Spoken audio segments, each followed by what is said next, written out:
Hello and welcome to evil on my page. আজকে আমি আপনাদেরকে ভারতীয় সংবিধানের ভাগ ২ অর্থাৎ আমরা যেটাকে ইংলিশে বলে থাকি পার্ট ২।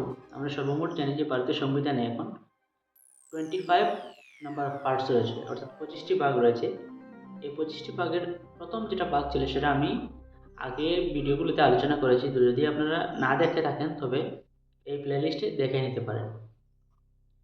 ভারতীয় সংবিধানে আমাদের, যেহেতু আমরা ভারতের নাগরিক, আমাদের জানা দরকার যে কততম আর্টিকেলের দ্বারা আমরা ভারতের নাগরিক হয়েছি, বা একজন ভারতীয় নাগরিক হতে হলে কি কি শর্ত প্রয়োজন সেটা আমাদের জানা দরকার। এটা বলার আগে আমি আপনাদের কাছে একটা কোয়েশ্চেন রাখতে চাই। আমাদের ভারতীয় সংবিধানে দুটো শব্দ আছে, আপনারা হয়তো চাইলে পাবেন। নাগরিক, যেটাকে আমরা ইংলিশে বলতে সিটিজেন, অ্যান্ড এলিয়েন সিটিজেন।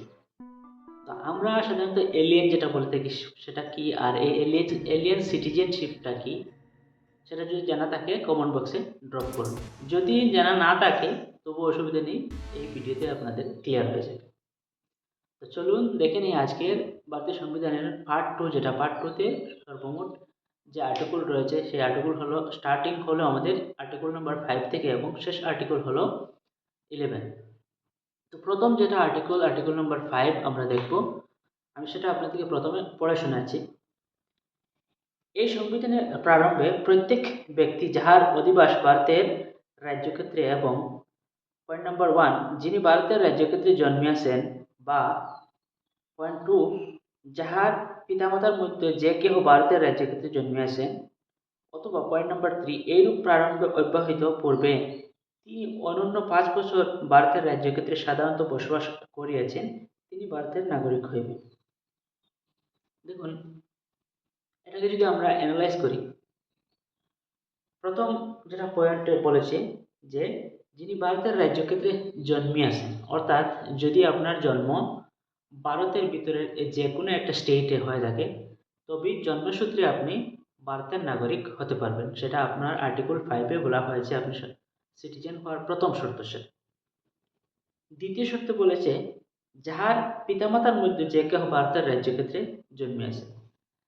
দেখা গেছে যে আপনার বাবা হয়তো ভারতীয়, মা হয়তো বিদেশি, America, Europe, London, Japan, Pakistan, Bangladesh এরকম কোনো দেশ থেকে হয়তো আপনার বাবা বিবাহ করেছেন, কিন্তু আপনার জন্ম হয়তো অন্য স্থানে হতেও পারে, কিন্তু বাবার কারণে আপনি ভারতীয় নাগরিকত্ব পাবেন, কেননা বাবা হলেন ভারতীয়। যদিও আপনার জন্ম অন্য স্থানে হয়েছে অথবা আপনার মা বিদেশি কোনো স্থানের লোক, তারপরেও আপনি জন্মসূত্রে আপনার বাবার জন্মসূত্রে এবং বাবার স্থায়িত্বের কারণে আপনি ভারতীয় নাগরিক হতেও পারবেন। পয়েন্ট নাম্বার 3, এরূপ প্রারম্ভের পূর্বে অব্যাহত রূপে ন্যূনতম 5 বছরের একটা কন্ডিশন দিয়েছে। দেখুন, আমরা জানি যে ভারতের সংবিধান যেটা আমাদের কার্যকর হয়েছে 26 জানুয়ারি 1950, 1950 আমরা এই সংবিধানটা কার্যকরী রূপে পেয়েছি। তো এখানে বলা হয়েছে যে ওই সংবিধানটা কার্যকরী হওয়ার পূর্বে যদি দেখা যায় কোনো মানুষ ভারতে ন্যূনতম 5 বছর ধরে সে বসবাস করিয়া আসিতেছে, তবে তাকেও ভারতীয় নাগরিক বলে গণ্য করা হবে। এখন এই পয়েন্টটাকে একটু আমি ইলাবোরেট করছি। মনে করুন, যখন ভারতের সংবিধানটা পুরোপুরিভাবে বানানো হয়নি, তখন ধরে নিতে পারেন যে আমেরিকার একজন লোক হয়তো ভারতে বসবাস করছে, পাকিস্তান তো পরবর্তীতে সেপারেট হয়েছে, বা অন্যান্য দেশ লন্ডন, ইউরোপ এরকম দেশ থেকে একজন মানুষ ভারতে বসবাস করছে। ভারতের সংবিধান শুরু হওয়ার 5 বছর আগে থেকে সে বসবাস করিয়া আসিতেছে। তো এই সব শর্তের উপর ভিত্তি করে যে 5 বছর আগে থেকে সে ছিল বলে তাকেও ভারতের নাগরিক হিসাবে গণ্য করা হবে। তো এইগুলোই ছিল আর্টিকেল 5 এর প্রধান কারণ, যে কিভাবে একজন ভারতীয় নাগরিক আপনি হতে পারবেন। এখানে আমি একটা শব্দ বলেছিলাম যে ভারতীয় সিটিজেনশিপ অর্থাৎ নাগরিকত্ব এবং এলিয়েন সিটিজেনশিপ। দেখুন, সিটিজেনশিপ দুইটা হয়, দুই ধরনের হয়। দুই ধরনের মধ্যে এক ধরনের হচ্ছে আপনি স্থায়ী বসবাস করে, অথবা আপনি এই দেশের নাগরিক, যেটা সেটা আপনার প্রাপ্য, এবং সেটা কি আমরা সাধারণত সিটিজেনশিপের কন্ডিশনের মধ্যে পড়ে। বাট এলিয়েন সিটিজেনশিপ কি? দেখুন, এলিয়েন সিটিজেনশিপ হচ্ছে ওটা, একজন দেশীয় নাগরিক হলে তার ভোটাধিকার থাকবে, তার একটা রাজ্য থাকবে পার্টিকুলার, কয়েকটা জনগোষ্ঠী মিলে তারা একটা স্টেট গড়বে, এরকম 4-5টা কন্ডিশন থাকবে, তার রাজ্য সরকার থাকবে। তো এগুলো একজন স্থায়ী নাগরিকের প্রাপ্য এবং তার থাকবে। বাট এলিয়েন সিটিজেনশিপ কারা? মনে করুন একজন মানুষ আজকে চায়না থেকে ভারতে এসেছে ব্যবসা করার জন্য, সে হচ্ছে এলিয়েন সিটিজেন, তাকে বলা হবে এলিয়েন সিটিজেন। সে এখানে ভোট দিতে পারবে না, সে তার আরেকটা কন্ডিশন যেখানে সেখানে থাকতে পারবে না, পার্টিকুলার একটা নির্দিষ্ট জায়গায় থাকতে পারবে, কিন্তু স্থায়ী নাগরিক যারা তারা ভারতের যে কোনো অংশে যে কোনো জায়গায় বসবাস করতে পারবে। বিদেশি লোকরা এসে জমি জমা ক্রয় করতে দেশীয় স্থানীয় নাগরিক যারা আছে তারা যেরকম সুযোগ সুবিধা পাবে বিদেশিরা সেই একইভাবে পাবে না। যদি দেখা যায়